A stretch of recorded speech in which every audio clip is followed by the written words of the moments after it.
esas tres patologías? ¿Cómo la llamarían? De manera, ¿ah? Arterioesclerosis es un tipo, pero ¿cómo es? No, está bien, esclerosis. Sí. Está empezando a arterioesclerosis, correcto. Ahí vamos a englobar tres cosas. Y arterio es porque afecta a vasos arteriales.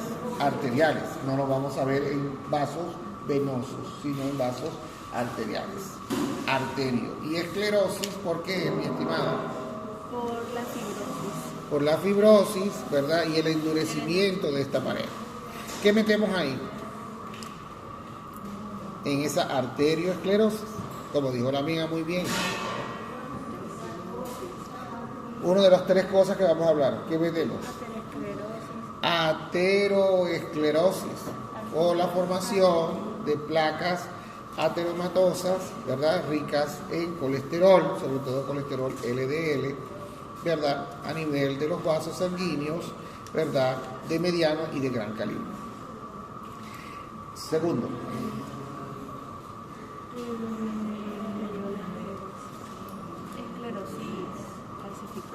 La esclerosis calcificante o la esclerosis calcificada de la media de Mockenberg. Y en tercer lugar, doctora. Arterioloesclerosis.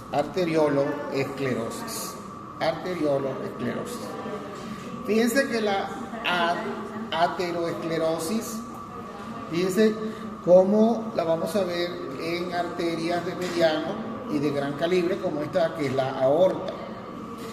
La esclerosis calcificada de la media de Mockenberg la vamos a ver en arterias musculares de mediano calibre. Y la palabra lo dice arteriolo, en las arteriolas. Arterioloesclerosis. De las tres que hemos nombrado, ¿cuál es la que tiene menos significación clínica? De las tres. La que tiene menos significación clínica. Calcificación. La de la esclerosis calcificada. La esclerosis calcificada de Mockenberg. Es la que tiene menos repercusión clínica. Prácticamente no tiene repercusión clínica. ¿Y en qué consiste eso, mi estimada? ¿En qué consiste eso?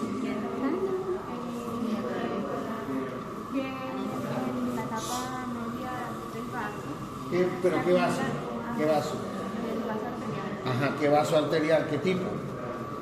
Tiene que decir las cosas completas, no de mediano calibre. De mediano calibre, ¿verdad? Esos vasos sanguíneos arteriales de mediano calibre o arterias musculares de mediano calibre, ¿qué va a pasar en la capa media? Se va a calcificar esa capa. Y posteriormente, por supuesto, esa calcificación lleva a fibrosis y eso lleva a endurecimiento de la pared. Pero, y sobre todo se ve en qué pacientes. En pacientes ancianos. En mujeres, sobre todo por encima de los 50 años, que ya han llegado a la menopausia y han pedido la protección del estrógeno, y se ve eso. Ok. Ajá, doctora. Vamos a hablar ahora de la arterioloesclerosis. ¿Qué es eso? Bueno, esto principalmente se da en vasos de pequeño calibre. Pequeño y las arteriolas. Pequeño calibre y las arteriolas. Ajá. Y esto es más que todo el endurecimiento de la pared del vaso sanguíneo. Que sea, puede ser de pequeño o puede ser pequeño calibre o arteriola. Y puede ser de dos tipos. Ok, ajá. De dos tipos. Ajá. Uno, hialina. Y dos, la hiperplásica. Entonces vamos a encontrar dos tipos, la hialina y la hiperplásica. Ambas patologías están relacionadas con la diabetes mellitus y con la hipertensión arterial. O sea, ambas patologías pueden presentar arteriolesclerosis hialina o concéntrica. Pero la hialina, sobre todo, ¿en qué patología se ve de estas dos? Y la hiperplásica, sobre todo, ¿en qué patología se ve de estas dos? ¿Qué dice el doctor? La arteriolosclerosis hialina y la arteriolosclerosis hiperplásica, ambas están relacionadas con antecedentes de los pacientes de diabetes y de hipertensión arterial. Pero la hialina, sobre todo, ¿en qué pacientes se ve? ¿Diabéticos o hipertensos? En diabéticos. Sobre todo, la hialina se ve en pacientes diabéticos. Yo no estoy diciendo que es exclusiva de los diabéticos. Se puede ver en diabéticos e hipertensos, pero se ve sobre todo en pacientes diabéticos. ¿Y a qué se debe? A que la hiperglicemia, es decir, la elevación sostenida del azúcar por mal tratamiento, ¿verdad? Hay lesión endotelial por los altos niveles de azúcar y las proteínas se van a meter hacia la capa media. Sobre todo, ¿qué proteína? Sobre todo, ¿qué proteína se va a depositar en esa capa media? Y la va a volver eosinofílica, la va a volver hialina. Sobre todo, ¿qué proteína? Colágeno. Sobre todo colágeno tipo 4. Colágeno tipo 4. Sobre todo colágeno tipo 4. Entonces, en esos pacientes diabéticos, claro, también se ven hipertensos, vamos a encontrar sobre todo hialina. Y en los hipertensos, sobre todo hiperplásica. ¿En qué consiste eso? ¿Qué va a haber? Un aumento en el número de los componentes de la capa media. ¿A favor de qué componente? Va bien, no se deje fregar, va bien. ¿Qué componente va a aumentar su número? Como usted lo ha dicho, muy bien. Las fibras musculares lisas. Las fibras musculares lisas. Dijimos hiperplasia. Hiperplasia no es un cambio adaptativo, es un cambio adaptativo con un aumento en el número de estas células. ¿Cuáles células? Las musculares lisas, en la capa media. Ah, doctora, según la histología. Oh, chale, no iba bien, hasta que se va a meter con la histología. En una histología normal de una arteriola, ¿cuántas capas musculares debe tener en la capa media, según la histología normal? En la media. De 3 a 5 capas de células musculares lisas, más o menos de 3 a 5. En la hiperplásica entonces va a tener más de 5 capas, ¿sí o no? ¿Y por qué se llama también hiperplásica o concéntrica? ¿Por qué? ¿Por qué?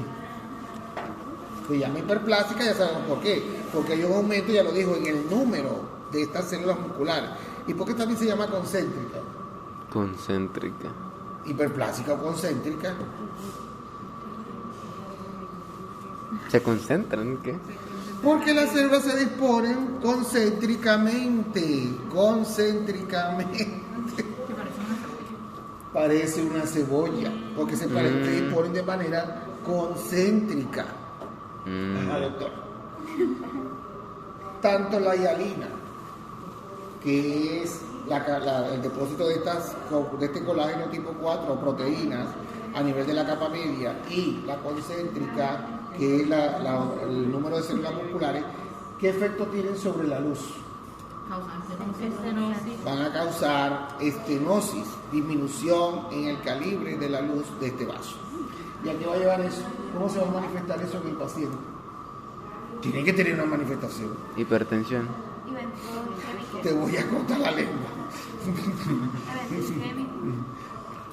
Eso se va a manifestar con hipertensión arterial. ¿Por qué? Porque recuerden que las arteriolas regulan la presión arterial. Esa es su función. Entonces, cuando el vaso sanguíneo disminuye su calibre, aumenta la velocidad. La resistencia periférica. Se aumenta. Aumenta la resistencia periférica, aumenta hay que aumentar para poder vencer eso. Ajá, ¿y a qué lleva eso en el corazón? Aquí. El corazón tiene que... Aumenta la presión arterial. No. ¿Cómo que no? Aumenta la fuerza, el trabajo. Se aumenta la... aumenta la fracción de eyección, aumenta su volumen. La su precarga trabajo. también. La precarga aumenta, ¿sí o no? ¿Está claro? Aumenta el gasto cardíaco y eso aumenta la presión arterial. La presión arterial. Porque un paciente diabético que comenzó con diabetes y 12 a 15 años después de ser diabético se vuelve hipertenso. ¿Cómo le explicarían ustedes eso al paciente? Si él no era hipertenso y no tiene familiares hipertensos, no tiene familiares hipertensos. Él comenzó con su diabetes, o sea, con su diabetes, diabético.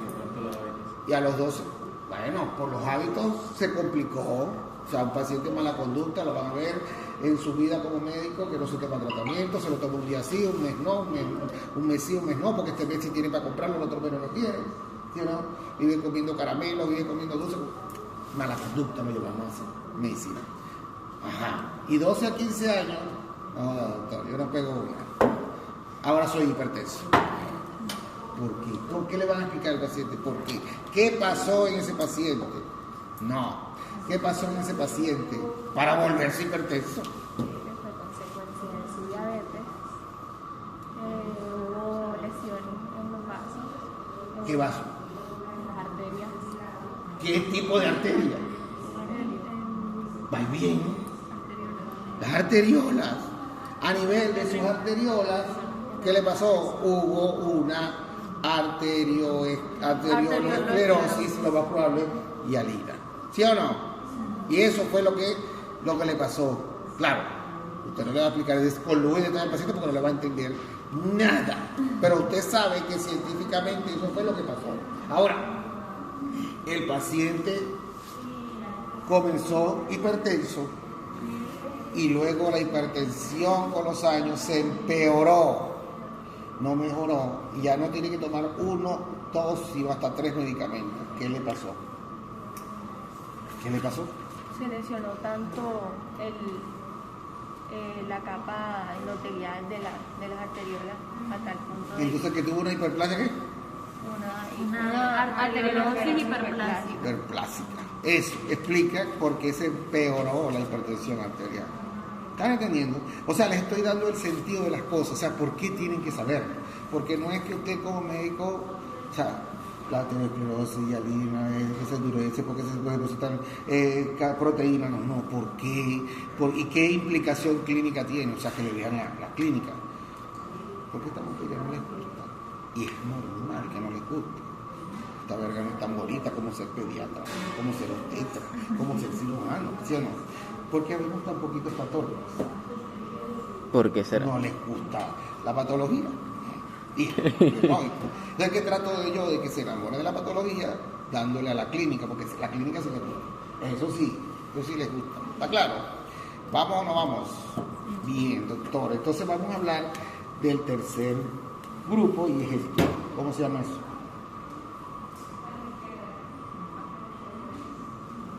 La lengua de él te la voy a poner a vos. Le voy a hacer una glosectomía y te la voy a insertar, a ver si habláis. Porque él habla mucho y vos no habláis. Ajá, ¿qué es eso? Ya hablamos de la esclerosis calcificada, de la media de Mockenberg, ya hablamos de la arteriolosclerosis, hialina y hiperplásica. ¿Qué es esto? Vamos a hablar de ateroesclerosis. De ateroesclerosis, ¿sí o no? ¿Qué es? Ateroesclerosis. ¿Qué es?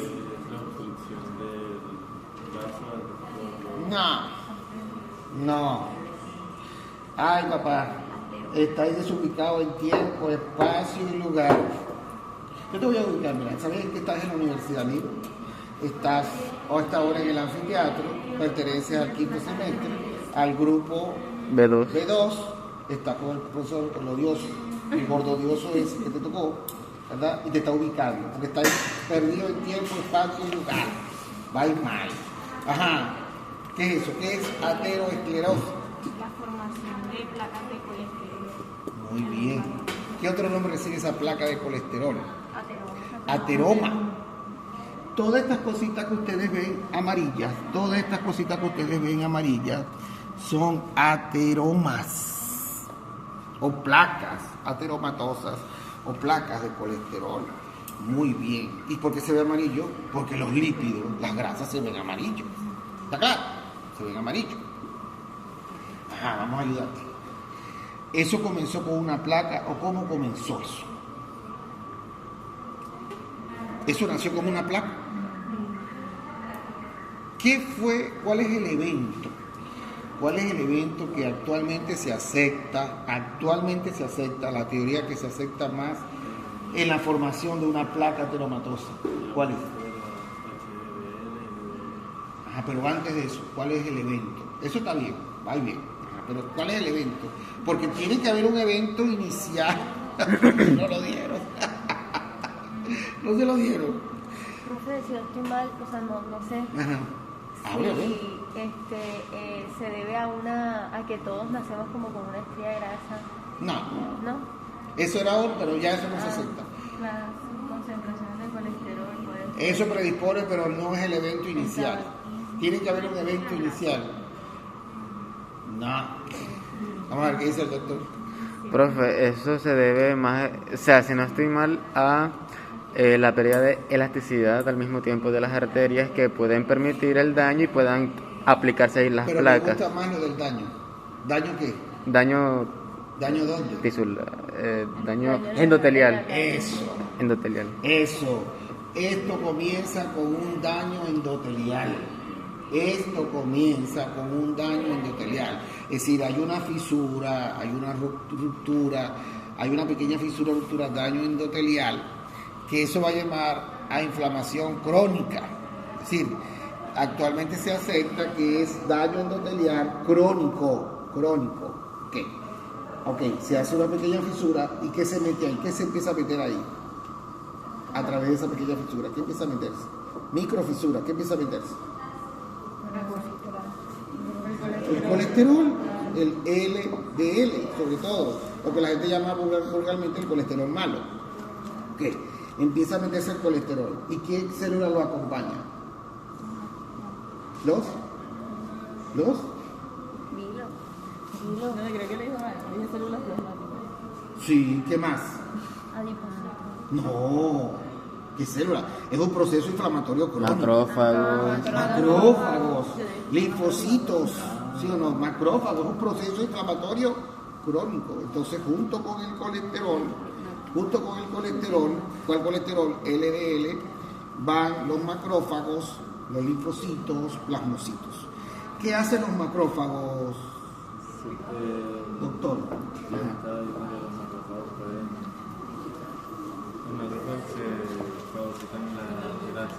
Los macrófagos van a fagocitar el colesterol, el LDL, lo van a fagocitar. Ahora sí me gusta, ahora sí está, vamos hablando bien, hablando así como todo un anatomopatólogo. Esta célula macrofágica que se comió el colesterol, que lo digirió, ¿verdad? Se va a llamar ahora ¿cómo? Células espumosas o macrófagos espumosos o histiocitos espumosos, es lo mismo. Células espumosas, macrófagos espumosos o histiocitos espumosos. Estas células entonces, ¿verdad? ¿Qué quieren? Nos están defendiendo. Nos están defendiendo, no, porque están digiriendo eso que está extraño ahí, porque eso no debe estar ahí, entre la íntima y la media, eso no debe estar ahí. Ellos están haciendo su trabajo, entonces se transforman en histiocitos o macrófagos espumosos. ¿Qué más? Entonces tenemos un centro, ¿sí o no? ¿Cómo está formado ese centro? Ya dijimos. LDL, colesterol, macrófagos, histiocitos espumosos, linfocitos, plasmocitos. Ahí está el centro. Ahora, alrededor, ¿qué se va a disponer? Fibras colágenas. Fibras colágenas. Músculo liso. Entonces, y músculo liso. Fibras colágenas o músculo liso le van a formar como una especie de caperuza, ¿verdad? Una especie de caperuza. Muy bien. Y esto empieza a crecer, ¿o no? Empieza a crecer. Ajá. Si yo tengo una arteria coronaria, y en su luz, esta es la placa, y en su luz hace esto. ¿La obstruye parcialmente o totalmente? ¿Cómo se llama eso? ¿Cómo se va a manifestar eso en el paciente? ¿Qué va a tener el paciente? ¿Un infarto o una angina de pecho? Pecho. ¿Y qué pasa cuando pasa esto? Infarto. Cuando esa placa obstruye totalmente, entonces va a dar un infarto, ¿verdad? ¿Con qué tipo de necrosis? Coagulativa. De coagulación, ¿verdad? O coagulativa.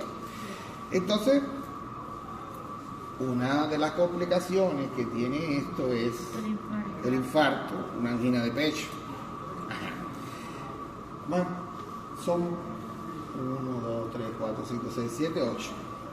Cada uno me va a dar una complicación porque se puede. Complicación de una placa ateromatosa. Complicaciones de una placa ateromatosa. Número 1. ¿Ah? No. Complicaciones de que se forme una placa ateromatosa. No me vas a decir infarto ni me vas a decir angina porque ya lo vi. Trombosis. Ay, qué van, Todos tienen que nombrar. Bueno, ya nombraste la tuya, pues. Ya nombraste la tuya, pues. Trombosis. Ajá. Explícame por qué. ¿Por qué trombosis? A ver, ¿por qué? ¿Se acuerdan de la triada de Virchow? Triada de Virchow. ¿Se acuerdan o no se acuerdan de la triada de Virchow? Que habla de cómo se forman los trombos. Lesión endotelial, flujo turbulento y hipercoagulabilidad. Ajá. ¿Cuál de los tres se aplica ahí? Lesión endotelial. Y además, y ahí se ve. Esto no es rugoso, eso no está rugoso, está irregular. ¿Cómo va a ser el flujo ahí? ¿Va a ser laminar o va a ser turbulento? Turbulento. Entonces eso predispone la formación de trombo. Es por eso que hay trombo, por la lesión endotelial y por el flujo turbulento. Ok. ¿Y el otro cuál era? El lesión endotelial, flujo turbulento y... Hipercoagulabilidad. En la triada de Virchow, hipercoagulabilidad. Ajá. Otra complicación. Ya dijimos trombo. Es más, te puedes ayudar de eso, de ese trombo. Una cardiopatía isquémica, aneurisma, embolia. Ya dijiste la tuya. Ese trombo puede viajar. Por el torrente sanguíneo. Puede viajar. Entonces, embolismo. Otra complicación.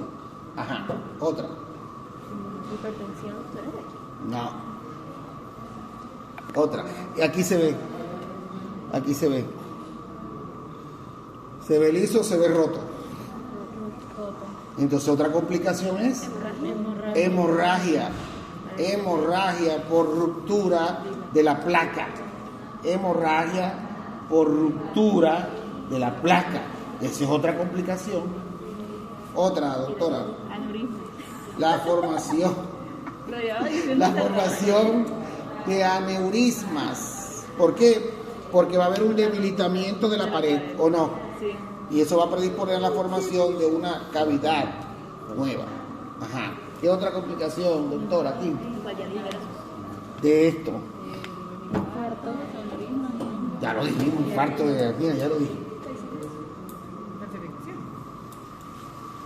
Esa es otra. ¿Cuál? Ya habías dicho la tuya.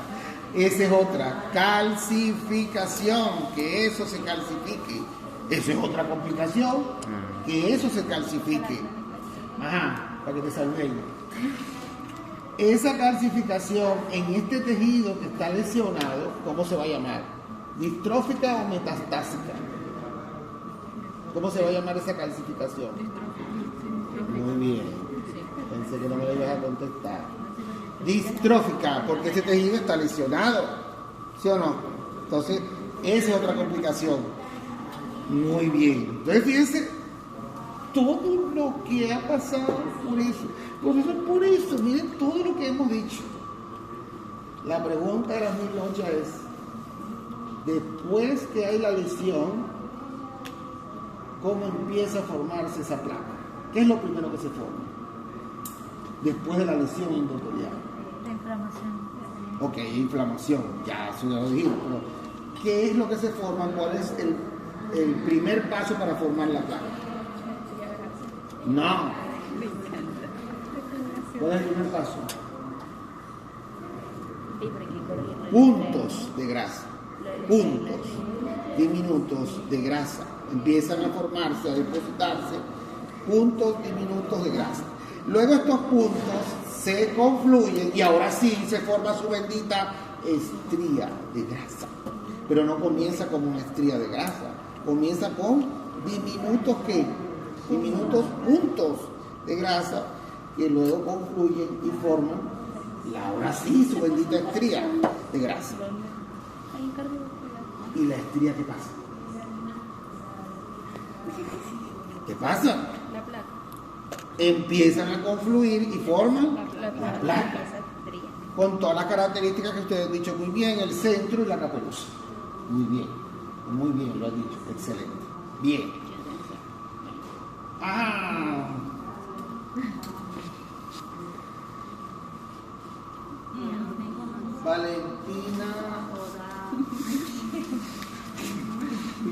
Valentina Maestre. No quiero. Siguiente. ¿Ah? Siguiente. ¿Ah? Soy yo. Ah, no, te hablas mucho. Natalia Marenco. Natalia. Yo estoy sin ver. Ajá, Natalita. Entonces, y vos dijiste eso, que es un aneurisma. Porque dijiste que era una complicación de eso. Vos lo dijiste. Ajá, entonces, ya. Por la hemorragia, Ah, pero ¿qué es un aneurisma? ¿Qué es? la dilatación del vaso. Ajá, pero le falta algo. Una dilatación del vaso. Una dilatación localizada de un segmento del vaso. Porque no es todo el vaso, es una dilatación localizada, un segmento. ¿Cómo se clasifican esos los aneurismas? Verdadero, falso. Verdaderos Me y salió mal falsos. esa pregunta. Falsos. Saqué mal. Verdaderos y falsos. Una hemorragia en la adventicia, hace como una especie de dilatación del vaso, pero eso es un pseudoaneurisma, se parece, pero no es, ¿verdad? El verdadero aneurisma tiene una dilatación que puede ser de dos tipos. ¿Cuáles son los dos tipos? El verdadero aneurisma. Hay dos tipos de aneurisma, el sacular Y el fusiforme. y el fusiforme. ¿Cuál es la diferencia? El sacular es solo una parte del vaso y el fusiforme es toda la circunferencia. Toda la del circunferencia del vaso, correcto. Toda la circunferencia del vaso. Ok, los aneurismas los podemos encontrar en cualquier parte del cuerpo, pero existen dos lugares muy importantes que tenemos que ubicarlos. vaso. Polígono de Willis. Oh, pero, déjenlo hablar. Ok, ya dijeron polígono de Willis. Ajá. ¿Dónde está el otro? Verga, se dejaron el más difícil. Ahorita El más difícil. El más fácil es el polígono de Willis. Arriba ya es fácil. ¿Y dónde es eso? Arriba, polígono de Willis. ¿No sabes dónde está el polígono de Willis? Ya. Ah, no, devuélvase a la tornilla, yo no sé profesor de la tornilla. Álvaro, tú mismo lo preguntaste. Ajá, va y bien. Aorta, abdominal. ajá. ¿De dónde a dónde lo vas a ubicar? Ay, me gusta. En la aorta abdominal, ok, descendente. Pero ¿de dónde a dónde? ¿Cuál es el sitio de arriba y cuál es el sitio de abajo? Y entre esos dos sitios, ahí lo vas a ubicar. El nacimiento de las arterias renales, y la bifurcación de la aorta, ¿cómo se llama eso? Las ilíacas, ¿o no? Entonces, ese espacio que hay entre donde nacen las renales, y donde se bifurca la aorta, en ese espacio hay que buscar los aneurismas. Hay que buscar, aquí está, ¿ves? Entre el nacimiento de las renales, este espacio y la bifurcación. Aquí es donde hay que buscarlos. Ajá. El Señor nos va a servir mucho.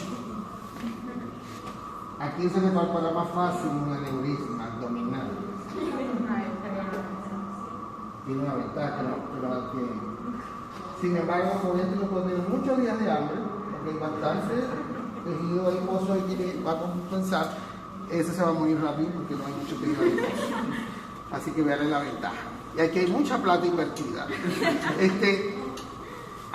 Si lo acostamos, ¿qué se va a palpar ahí? Una masa. Pulsátil. ¿Una masa qué? Pulsátil. Una masa pulsátil. Muy bien, una masa pulsátil. Bien, excelente. Muy bien. Bueno.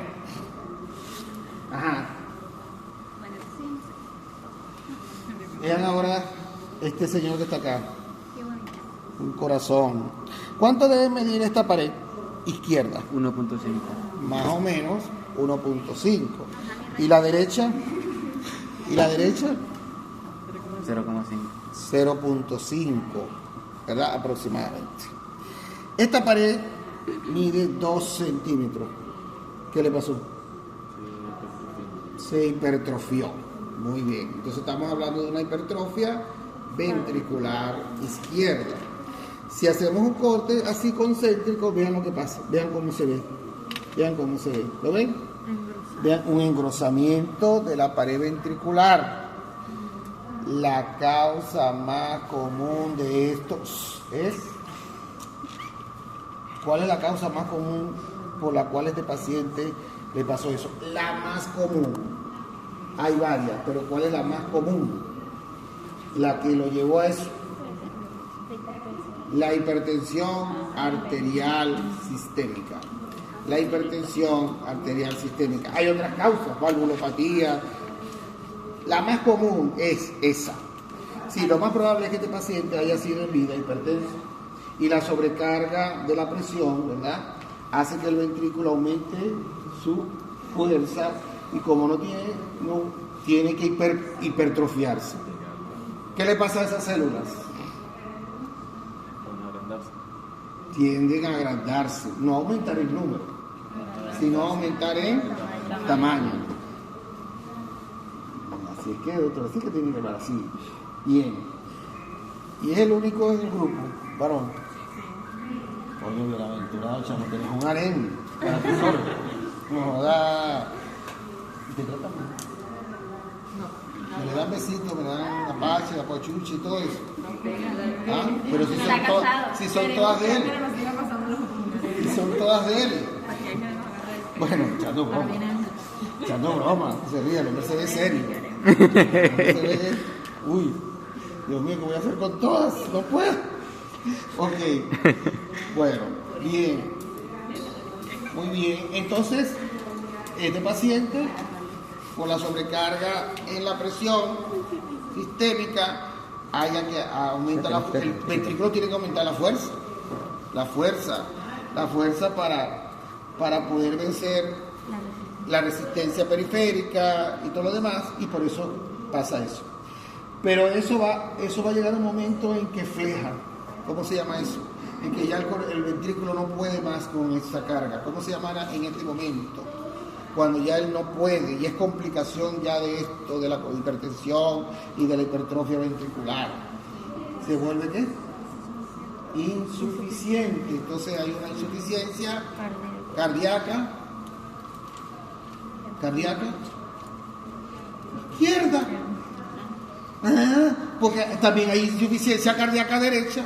Entonces tienen que decir sí o no. Entonces una insuficiencia cardíaca izquierda. Mi preciosura, hermosura. Ese paciente con insuficiencia cardíaca izquierda, ¿cuál es el órgano de choque? ¿Dónde va a parar el problema? ¿Cuál es el órgano que va a ser el blanco del problema de él? Donde él va a afectarlo.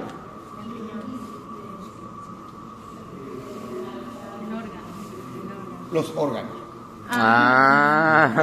Los órganos. Los pulmones. Los pulmones. ¿Qué va a pasar en esos pulmones? A ver, en ese paciente con insuficiencia cardíaca izquierda.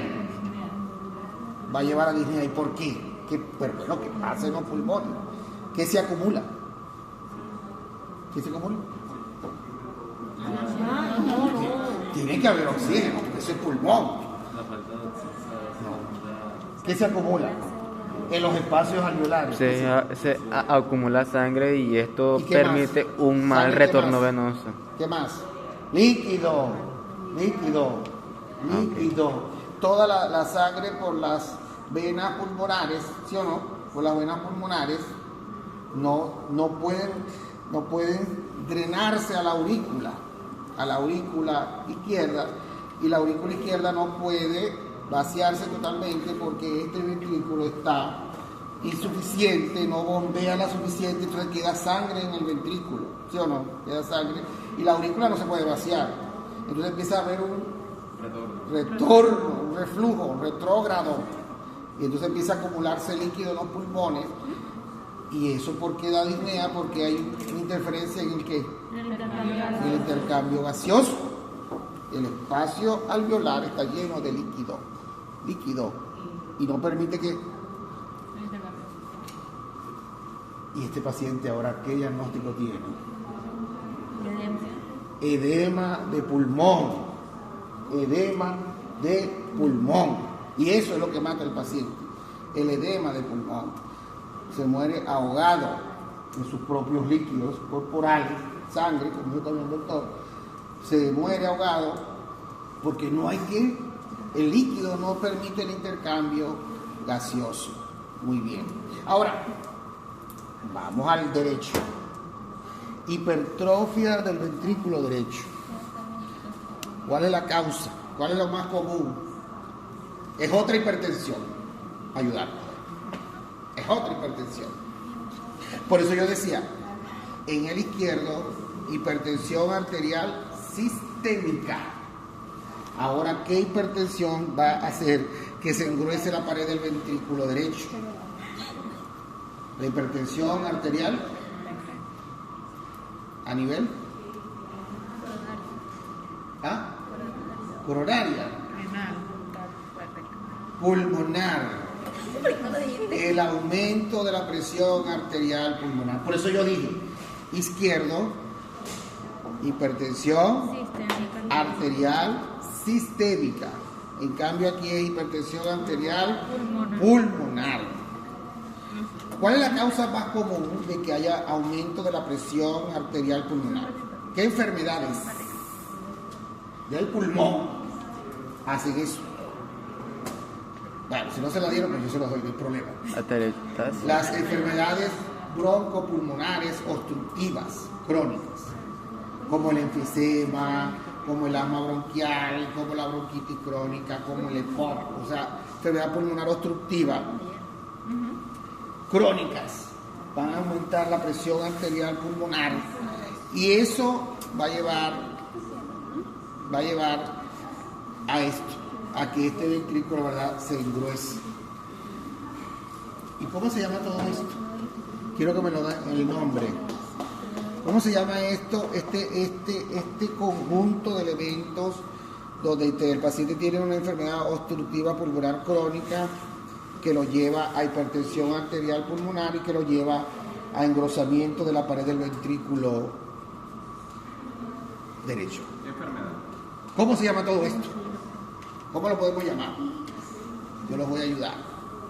Termina en pulmonales. Y la primera palabra tiene 3 letras. Tiene 3.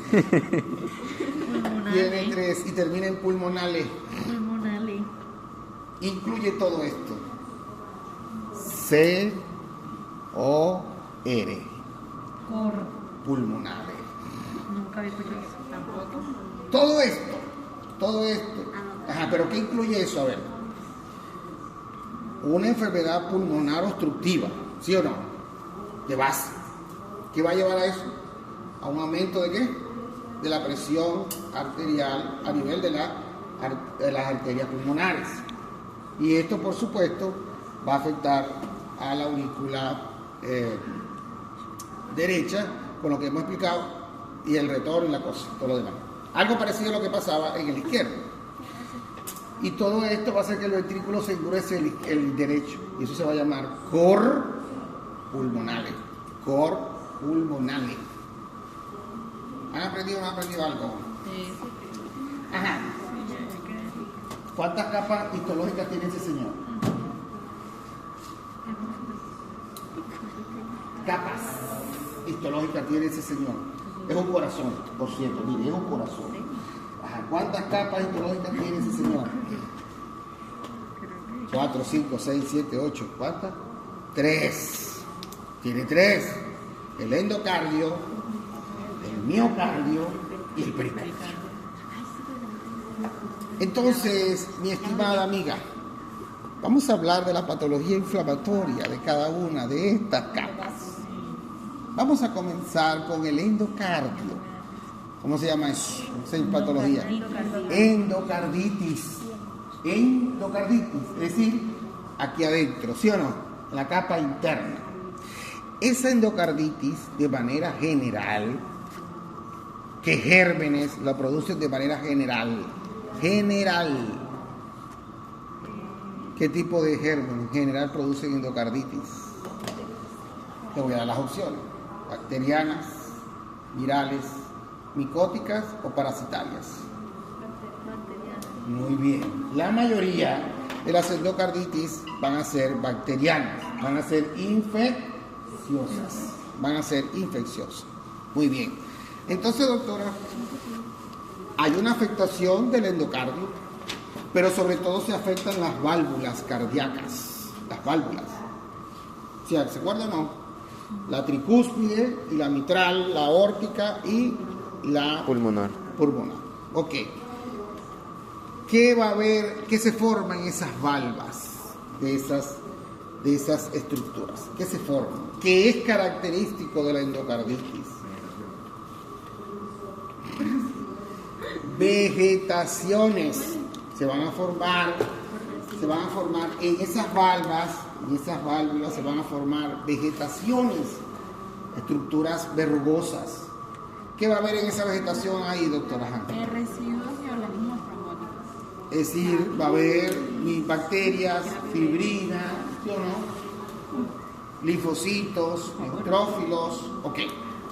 Pregunto, entonces, ¿una vegetación es séptica o aséptica? Aséptica. No, es séptica porque está formada, hay bacterias, ¿sí o no? Hay bacterias ahí. Ok.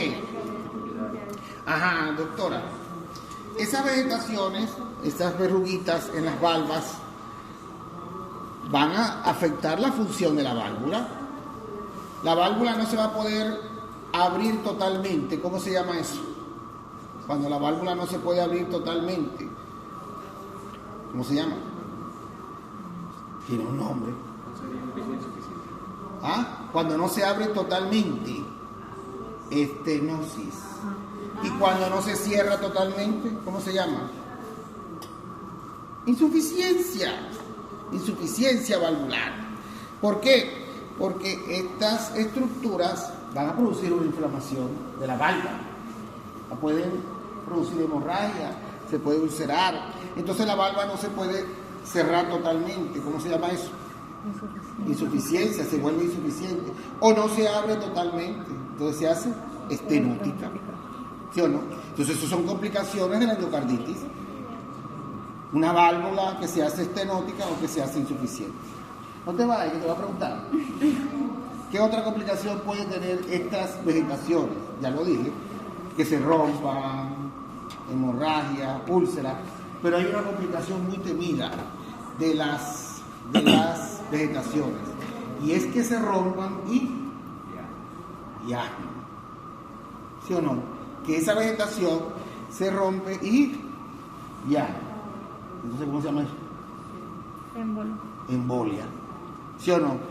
Pero embolia séptica o aséptica. Séptica. ¿Está aprendiendo, doctor? Pero ¿por qué ¿Está se le dice dormido? séptica, profe? Porque hay bacterias. Ahí. Ok. Eso no está limpio, eso está sucio. Aséptica significa que no hay bacterias, que no hay contaminación, eso está contaminado. Ajá. Si ese émbolo séptico llega allá arriba, ¿qué puede producir? Además de eso, ¿qué más puede producir? Una meningitis, una encefalitis, porque lleva bacterias, ¿sí o no? Lleva bacteria. Bien.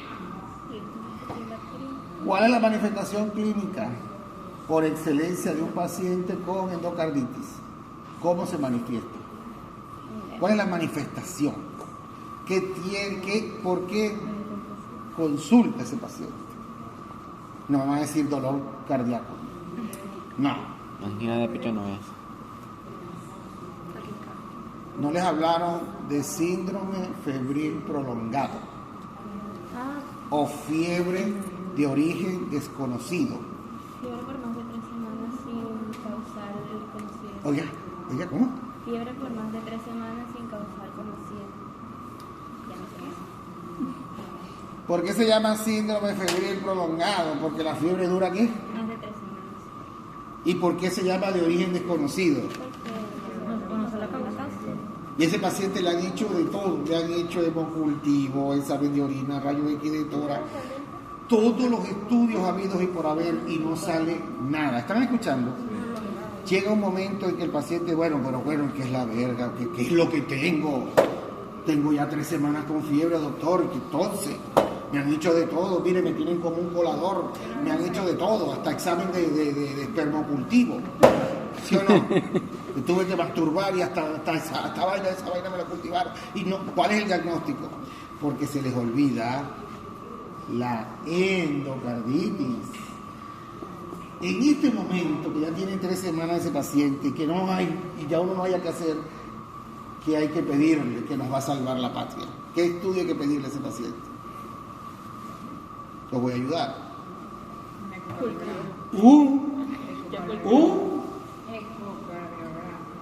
¿Y qué va a decir el cardiólogo? El que va a hacer el eco. ¿Qué va a decir? La palabra mágica. ¿Qué va a decir? La palabra mágica. ¿Qué va a decir? ¿Que encontró qué? ¿Que encontró qué? Una arritmia. No, algo físico, es rápido. Ajá. ¿Que encontró qué? Inflamación, no sé. Bacterias. Endocarditis, ¿qué encontró? El endocarioma, no, tampoco. ¿Qué hace la electrocardiograma? No puede ser posible que la voy a contestar yo. ¿Qué encontró? Corazón grande. Vegetación. Bueno, Vegetaciones. Y esa es la palabra mágica con que a uno se le iluminan los ojos. Por fin, el paciente tiene una endocarditis. Desgraciado gordo, ese nos dijo hace años que un paciente con síndrome febril prolongado hay que pedirle un endocardiograma porque se les olvida la endocarditis. Se les olvida.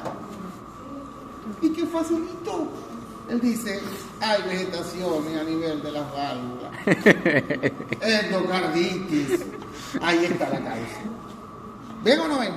Porque se les olvida que ese paciente cursa con síndrome febril prolongado de origen desconocido. Si la válvula está sana, es un germen. Y si la válvula está enferma, es otro germen. ¿Cuál? Más común. Si está afectada es en ambos es bacteria. Dígalo. Si está afectada la válvula, viridans. Si el paciente tiene una valvulopatía de base, o el paciente es diabético, o es cardiópata, o es alcohólico, drogadicto, tiene caries dental, lo más probable es que sea Streptococcus. Si la válvula está sana previamente, el paciente no tiene antecedentes, Staphylococcus aureus. ¿Están aprendiendo o no? La intención es que además de que le va a colocar su evaluación, ustedes aprendan. Entonces, porque yo no voy a perder aquí 1 o 2 horas de mi tiempo a que no aprendan un semillo. ¿Aprenden o no aprenden? Tienen que aprender algo, porque para eso es para la universidad. No va para estar vomitando aquí, ustedes no aprendan nada. Digo yo que es así, debe ser. Muy bien. Entonces, eso es importante. Si la válvula está lesionada, Streptococcus viridans, o si el paciente es diabético, alcohólico, bueno. Y si no, estafilococo Staphylococcus aureus. Miocarditis, doctora. ¿Cuáles son los gérmenes más frecuentes en la miocarditis? ¿Bacterias, virus, hongos o parásitos? Virus. My God. Las miocarditis sobre todo son virales. Miocarditis son virales. Hechovirus, coxsackievirus, virus de la gripe. Ok, bien. Pero también hay una miocarditis parasitaria muy importante y se les olvida. El paciente viene del medio rural. Allá hay chipos o triatomidos. Entonces, ¿esa miocarditis cuál es? La miocardiopatía chagásica. Miocardiopatía chagásica. ¿Cómo se llama el parásito? ¿Cómo se llama el parásito? Trypanosoma cruzi. Trypanosoma cruzi. Recuerden que el chipo, el insecto, él es hematófago. ¿Qué es eso? Que se alimenta de la sangre. Ajá. Él ¡pum!, nos pincha y chupa. Pero tiene una mala costumbre, que al mismo tiempo que chupa, ¿qué pasa? O sea, deja huevos. Al mismo tiempo que él está chupando la sangre, por atrás está eliminando algo. Defeca. Y el parásito el parásito está en el tubo digestivo de él. Entonces cae con las heces, ¿sí o no? ¿Y qué hace el parásito con el huequito que quedó ahí? ¡Bum! Se mete por ahí. ¿A dónde va a parar? Al miocardio, ¿sí o no? Produciendo una miocarditis chagásica. Ok. Ajá. Porque tenés cara inteligente. La mortalidad de un paciente con miocarditis, ¿de qué depende? ¿De qué depende la mortalidad del paciente? Te voy a ayudar. Tiene que ver con la capacidad de regeneración del corazón. Ya con eso te voy a ayudar, te estoy ayudando. ¿Qué va a pasar? Pregunto, ¿el miocardio tiene gran capacidad de regeneración? ¿Cómo cicatriza? Por fibrosis. Entonces, el problema de la miocarditis es la extensión de músculo dañado. Porque si yo tengo una pequeña porción de músculo dañado, esa miocarditis va a pasar hasta inadvertida. Es decir, el paciente se muere y no supo que tuvo miocarditis. Pero ¿qué pasa si es toda una pared ventricular afectada? Ese paciente se va a morir, ¿sí o no? Si yo tengo nada más un pedacito chiquitico de miocardio, un poquitico, ¿es lo mismo que toda una pared ventricular? No. Entonces el daño y la mortalidad depende de la extensión de la lesión.